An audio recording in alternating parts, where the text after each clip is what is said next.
Welcome to Vintage Coin Op Restorations and one of our latest projects. Here we have a 1957 Genco's Motorama. This is fresh on the market. This was purchased at the Donnelly's auction several weeks ago, and had a little history on it. Unfortunately, the gentleman that owned it passed away some time ago, and it was brought to auction, but it was sitting in a shop for probably 20 to 30 years untouched. So we're going to bring this thing back to life. So let's do a quick look at it.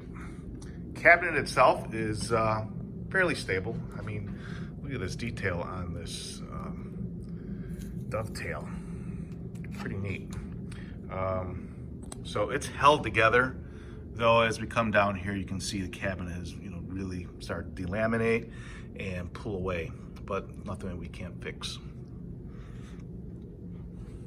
For those who were watching the auction, we all kind of looked at it and wondered, why this stainless steel piece was here and there. Basically, this machine, this was actually operated. This was in some sort of arcade somewhere, and reason being that I'm sure when we lift this this piece of stainless steel up, we're going to find cigarette marks, or maybe the wood is perfect underneath it. But because of the arcades, people left cigarettes on these machines all the time, and it would make, leave burn marks. And the same thing over here. People would have the cigarette in their hand and do that. So maybe that's why they opted to put this stainless steel, protecting guard there. There are graphics behind it, and there should be there, but someone put that there just to keep it, looking better longer, I guess.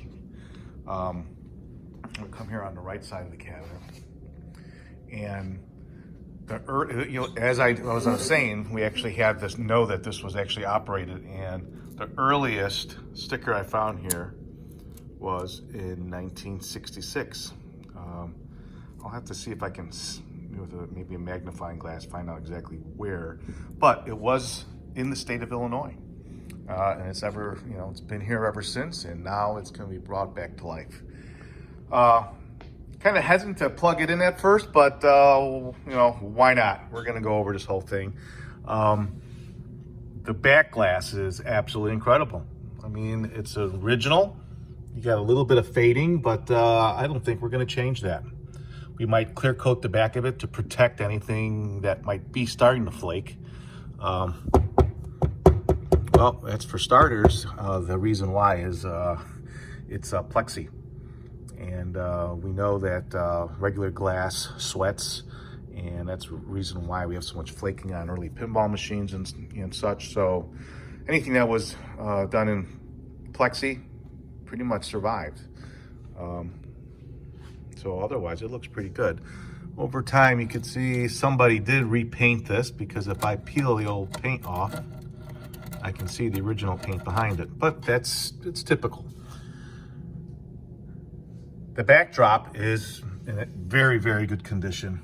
We got a little bit of cracking over here. When we take this off, we got to be very careful with it so we don't flake any of this original backdrop. Basically, we just clean it, maybe put a nice clear coat over it to protect the outside of it too. We got a little damage over here, and that might have been from somewhere down the line when something must have rubbed up against it and did it pretty good, but it was more than once. We'll see that here, and we'll even see that here. And it's basically because of this crazy wire that controls the car. As for the car is a 1957 Plymouth Belvedere. They were promo cars at the time, so they were very readily available. This one really isn't in bad shape, but we're missing the grill, and they're out there, so we're going to try to replace that with a new one.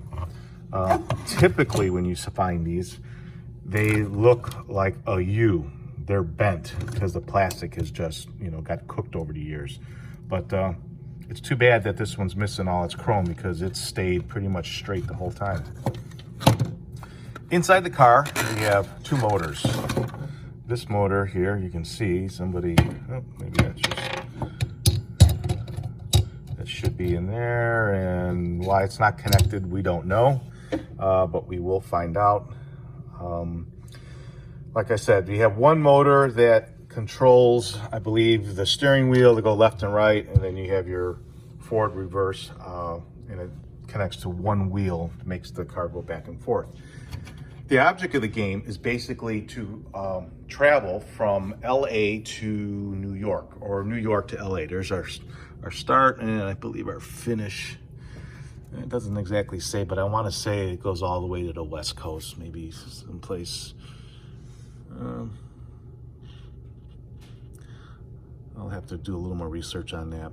Maybe you start here, follow all the way through, come around, and maybe end in Washington, where the perfect score is. So obviously we are following the directions of the machine.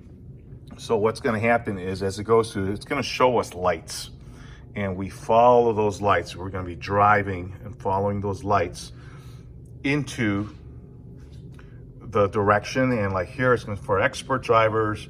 You know, as you bump the car, you'll make a contact here, and then once it's inside here, it will change all the lighting, so you're going to have to go a different pattern.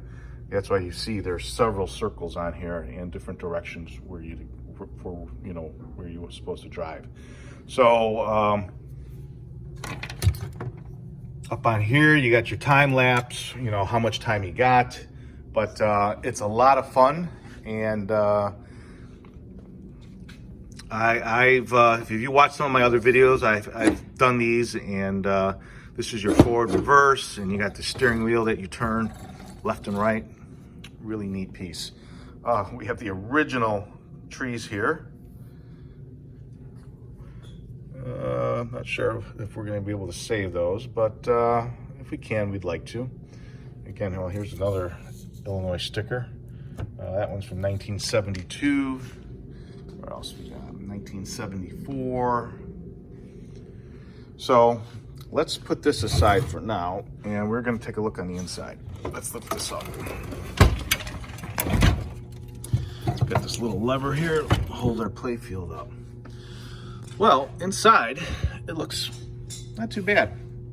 We do have some questionable things that I see, like right up here. Somebody took this wire off for a reason, and we got it floating in the air here. Something hot wired. Basically, it looks like a actual contact point where a light.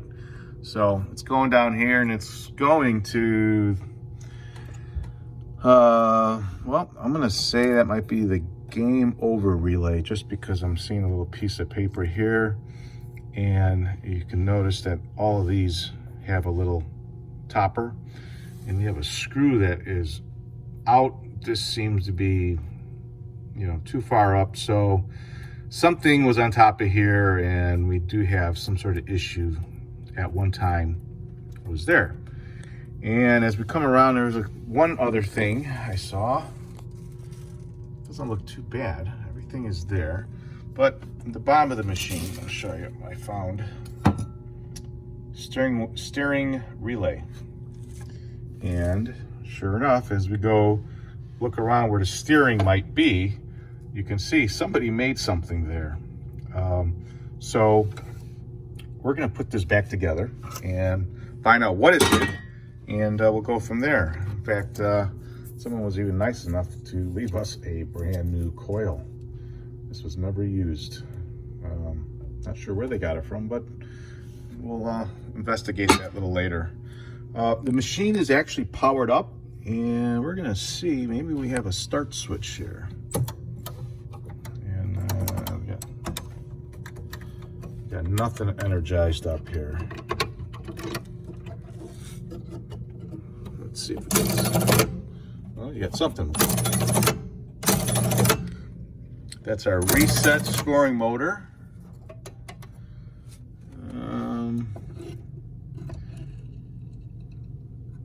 We got a little, there's your timing motor right there. That hasn't worked in a long time, and as I'm pushing it, it just doesn't want to go. All right, let's move along. Come over here. I just undid a screw by hand. That's not good.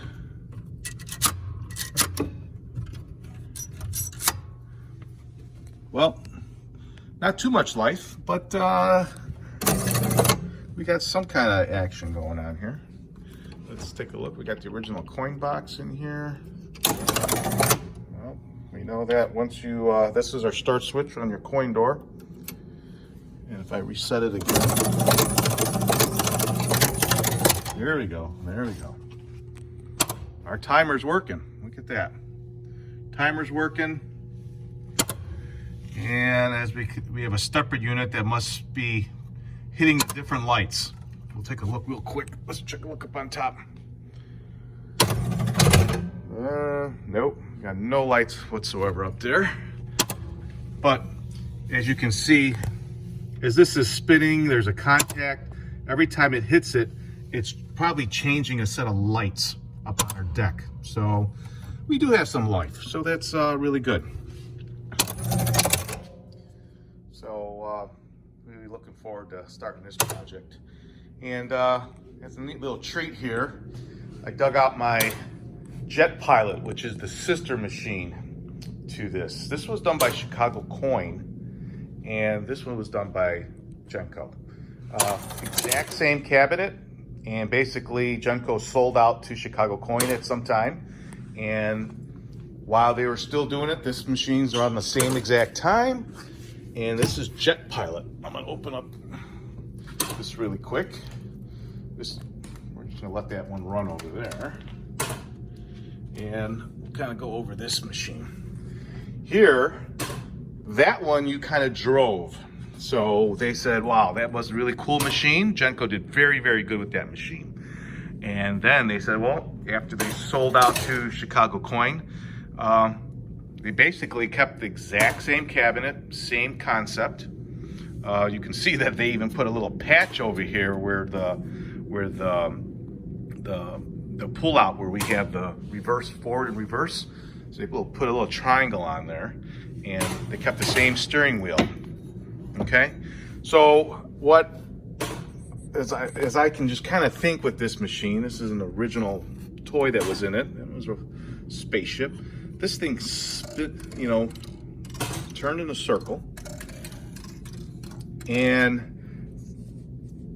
obviously with the steering wheel, I think you kind of pick this up and down. There must be something in here that lifts this up and down, and what you're trying to do obviously is hit these contacts.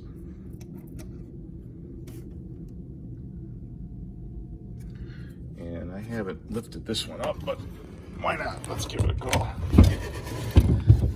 Oh, there we go. We got a little mouse house, but everything's intact with this machine, and we're looking forward to getting this one together also. So, and here we got a beautiful backdrop, but the back glasses are missing at this time.